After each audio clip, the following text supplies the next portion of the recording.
जिस ब्रह्मास्त्र ने नूर खान एयरबेस की उड़ाई धज्जियां, यूएई भी अब उसी हथियार का दीवाना बना। ऑपरेशन सिंदूर के बाद दुनिया भारत की ब्रह्मोस मिसाइल की कायल हुई। यूएई के राष्ट्रपति भारत में मेगा डील लेकर आए। JF-17 जेट को छटनी बना देने वाला भारतीय ब्रह्मास्त्र अब खाड़ी का रक्षक बनेगा। पाकिस्तान के छूटे पसीने। सऊदी से तनातनी के बीच यूएई का भारत के साथ रक्षा सौदा। पाक सऊदी की सैन्य मदद की डील पर संकट के बादल छाए। मैक 2.8 की रफ्तार से उड़ने वाली ब्रह्मोस के खरीदारों की कतार लगी। फिलीपींस के बाद इंडोनेशिया, वियतनाम भी लाइन में खड़े। पाकिस्तान भाड़े पर सेना दे रहा कर्जे चुकाने। भारत अपने घातक हथियार बेचकर कमा रहा करोड़ों डॉलर। 19 जनवरी 2026 की शाम जब यूएई के राष्ट्रपति शेख मोहम्मद बिन जायद अल नाहयान भारत की धरती पर उतरे तो पूरे पश्चिम एशिया में एक अलग ही हलचल मच गई। प्रधानमंत्री नरेंद्र मोदी ने खुद एयरपोर्ट पर उनका स्वागत किया और इस 2 घंटे की मुलाकात में जो बातें हुईं, उसने पाकिस्तान और उसके नए दोस्त सऊदी अरब की नींद उड़ा दी। ऑपरेशन सिंदूर के बाद से भारत की ब्रह्मोस मिसाइल दुनिया भर की नजरों में आ गई है।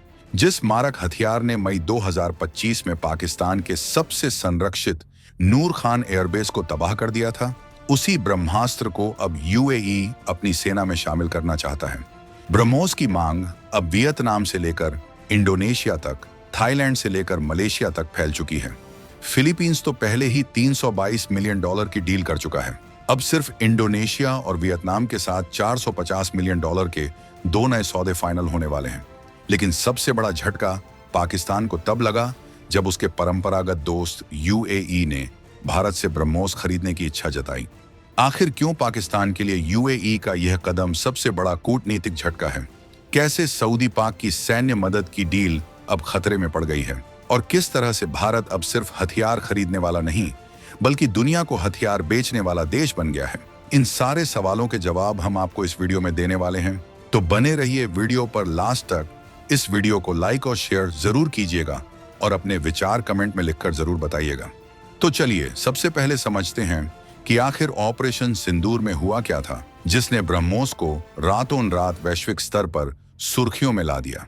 मई 2025 में भारत और पाकिस्तान के बीच जब तनाव चरम पर पहुंचा, तो भारत ने ऑपरेशन सिंदूर के तहत पाकिस्तान के कई सैन्य ठिकानों पर सटीक हवाई हमले किए। इन हमलों में भारत ने सुखोई 30 MKI लड़ाकू विमानों से ब्रह्मोस मिसाइलों का इस्तेमाल किया। ब्रह्मोस की मारक क्षमता और सटीकता ने पूरी दुनिया को हैरान कर दिया।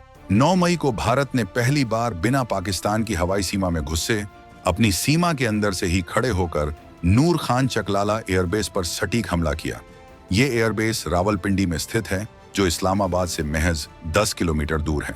और सबसे खतरनाक बात यह है कि ये एयरबेस पाकिस्तान की स्ट्रेटेजिक प्लान्स डिवीजन के मुख्यालय के बिल्कुल करीब है, जो पाकिस्तान के परमाणु हथियारों को संभालता है। भारत की इस कार्रवाई से पाकिस्तान की सैन्य नेतृत्व की नींद उड़ गई। 10 मई को भारत ने दूसरी लहर में सरगोधा, स्कार्दू, जैकबाबाद, भोलारी, सुक्कुर और रहीम यार खान जैसे कई एयरबेस को निशाना बनाया। सैटेलाइट तस्वीरों में दिखा कि पाकिस्तान के हैंगर, रनवे और रडार साइट्स को भारी नुकसान पहुंचा। भारतीय वायुसेना ने सुखोई 30 के अलावा राफेल लड़ाकू विमानों से स्कैल्प मिसाइलें, हैमर प्रिसिजन गाइडेड म्यूनिशन और स्पाइस 2000 बम भी दागे। लेकिन सबसे ज्यादा चर्चा ब्रह्मोस की हुई, क्योंकि ब्रह्मोस की रेंज 290 किलोमीटर से बढ़ाकर अब 450 किलोमीटर कर दी गई है। ये मतलब भारत अपनी सीमा के अंदर से ही पाकिस्तान के गहराई में स्थित ठिकानों को निशाना बना सकता है। भारतीय वायुसेना के लगभग 40 सुखोई 30 विमानों को ब्रह्मोस ले जाने के लिए संशोधित किया गया है। ऑपरेशन सिंदूर ने पूरी दुनिया को दिखा दिया कि भारत के पास अब सटीक मारक क्षमता वाला ऐसा हथियार है, जो दुश्मन के किसी भी ठिकाने को बिना नागरिकों को नुकसान पहुंचाए तबाह कर सकता है। अब बात करते हैं ब्रह्मोस मिसाइल की असली ताकत की, जिसने दुनिया को इसका दीवाना बना दिया है। ब्रह्मोस भारत और रूस का संयुक्त प्रोजेक्ट है, जिसे DRDO और रूस की NPO मशीनोस्ट्रोयेनिया ने मिलकर विकसित किया है। ये दुनिया की सबसे तेज सुपरसोनिक क्रूज मिसाइलों में से एक है, जो मैक 2.8 की रफ्तार से उड़ती है, यानी ध्वनि की गति से 2.8 गुना तेज। इसका मतलब है कि ये 3400 किलोमीटर प्रति घंटे की रफ्तार से उड़ती है। इतनी तेज गति की वजह से किसी भी देश के एयर डिफेंस सिस्टम के लिए इसे रोकना लगभग नामुमकिन है। ब्रह्मोस की मारक क्षमता 290 से 450 किलोमीटर तक है और ये 200 से 300 किलोग्राम तक का विस्फोटक वॉरहेड ले जा सकती है। इसे जमीन से, समुद्र से, हवा से और पनडुब्बी से भी दागा जा सकता है। इसकी सबसे बड़ी खासियत है इसकी सटीकता। ये अपने लक्ष्य को पिन पॉइंट एक्यूरेसी के साथ निशाना बनाती है, जिससे नागरिकों को नुकसान की संभावना न के बराबर रहती है। ब्रह्मोस की एक और खासियत है इसका लो फ्लाइंग फीचर। ये समुद्र की सतह से महज 10 मीटर की ऊंचाई पर उड़ सकती है, जिससे दुश्मन के रडार इसे देर से पकड़ पाते हैं। और जब तक दुश्मन की एयर डिफेंस सिस्टम रिएक्ट करे, तब तक ब्रह्मोस अपना काम कर चुकी होती है। भारत ने ब्रह्मोस को मेक इन इंडिया और आत्मनिर्भर भारत का प्रतीक बनाकर पेश किया है और अब दुनिया के कई देश इसे अपनी सेना में शामिल करना चाहते हैं। फिलीपींस पहला देश था जिसने 2022 में $322 मिलियन की डील पूरी की। फिलीपींस को 3 कोस्टल डिफेंस बैटरियां मिल चुकी हैं। अब इंडोनेशिया के साथ $450 मिलियन की डील फाइनल होने वाली है। इस डील के लिए रूस की मंजूरी भी मिल चुकी है। वियतनाम के साथ भी इसी तरह की डील पर बातचीत फाइनल स्टेज में है। इसके अलावा थाईलैंड, मलेशिया, सिंगापुर, ब्रुनेई और अब यूएई भी ब्रह्मोस खरीदने में दिलचस्पी दिखा रहे हैं। यहाँ तक कि पाकिस्तान की परंपरागत दोस्त सऊदी अरब भी ब्रह्मोस में रुचि दिखा चुका है। भारत के रक्षा मंत्री राजनाथ सिंह ने हाल ही में कहा कि भारत ने 2 दोस्त देशों के साथ लगभग 4000 करोड़ रुपए की मिसाइल निर्यात की डील पूरी की है। अब बात करते हैं यूएई की भारत यात्रा की, जो पाकिस्तान के लिए सबसे बड़ा कूटनीतिक झटका साबित हो रही है। 19 जनवरी 2026 को यूएई के राष्ट्रपति शेख मोहम्मद बिन जायद अल नाहयान भारत की आधिकारिक यात्रा पर पहुंचे। ये राष्ट्रपति बनने के बाद उनकी तीसरी भारत यात्रा थी और पिछले 1 दशक में 5वीं यात्रा। इस यात्रा का समय बेहद अहम है। पश्चिम एशिया में इस वक्त तनाव चरम पर है और यूएई सऊदी अरब के बीच संबंध खराब हो रहे हैं। प्रधानमंत्री नरेंद्र मोदी और राष्ट्रपति शेख मोहम्मद के बीच व्यापार, निवेश, रक्षा सहयोग, ऊर्जा सुरक्षा और क्षेत्रीय मुद्दों पर विस्तृत चर्चा हुई। हालांकि आधिकारिक तौर पर ब्रह्मोस डील की घोषणा नहीं हुई, लेकिन सूत्रों के मुताबिक इस पर गंभीर बातचीत हुई है।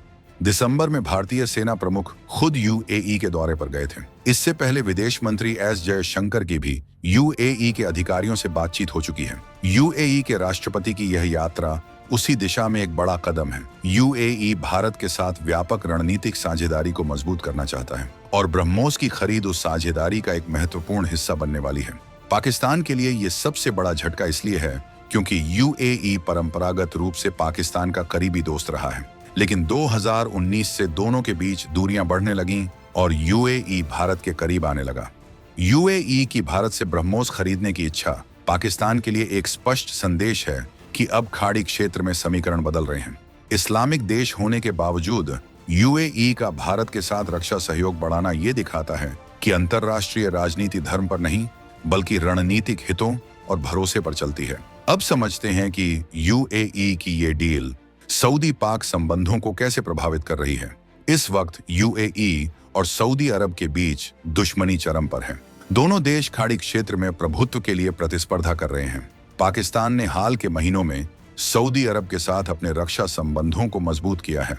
पाकिस्तान चीन के साथ मिलकर बनाया गया JF-17 फाइटर जेट सऊदी अरब को बेचना चाहता है। इस्लामिक नाटो और मुस्लिम कार्ड के नाम पर पाकिस्तान अपने कर्जे चुकाने के लिए अपनी सेना और हथियार भाड़े पर दे रहा है। लेकिन यूएई का भारत से ब्रह्मोस खरीदने का फैसला इस पूरे समीकरण को बदल देता है। दुनिया ने देख लिया है कि ऑपरेशन सिंदूर में भारत की ब्रह्मोस मिसाइल ने पाकिस्तान के सैन्य ठिकानों को कैसे तबाह किया। अगर पाकिस्तान सऊदी को J-17 बेचता है और यूएई भारत से ब्रह्मोस खरीदता है, तो ये सीधे सीधे पावर बैलेंस का मामला बन जाता है। ब्रह्मोस की सटीकता और मारक क्षमता के सामने J-17 जैसे पाकिस्तानी चीनी जेट की क्या हैसियत है, ये ऑपरेशन सिंदूर में साफ हो गया।